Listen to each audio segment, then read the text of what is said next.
Hello, everyone. In this video, we will introduce an algorithm for finding the closed pair of points using divide and conquer approach.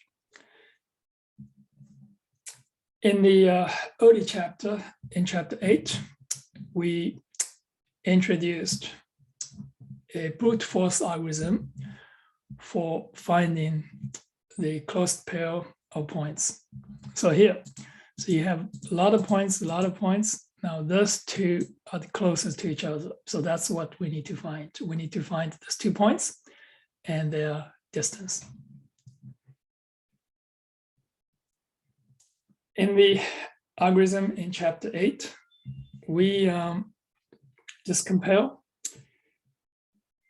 pick any point. So we have to go exhaustively for every point and to find the shortest distance.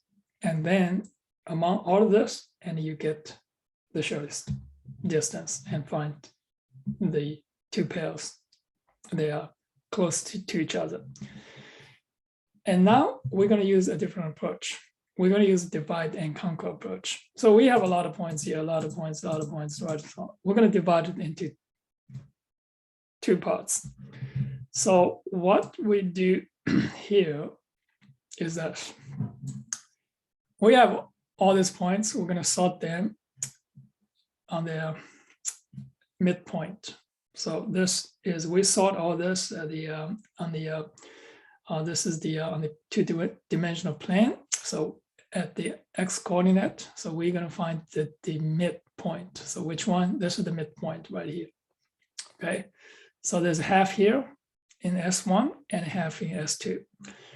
We're going to apply recursion in S1 and S2, find the closest pair, D1 and D2.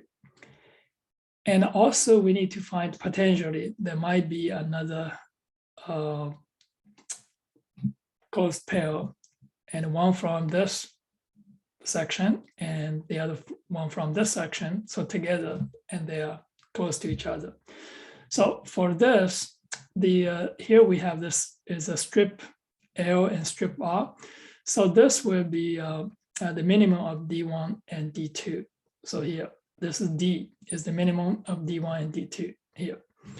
And in this area, we're going to find another 2 points. They are close to each other. And then we're going to see if this, whichever of this 3, D1 and D2, and here in the middle, and whichever is smaller, it's going to be the smallest. So that's the approach. And this is, we use divide and conquer approach. So using divide and conquer, we can prove that the time complexity is order of n log n time. So that's much better than the brute force. Brute force gives you order of n square time, and this will give you order of n log n time. That is all for this section. Using the divide and conquer approach to find the closed pair of 2 points. Thank you for watching. See you on the next video.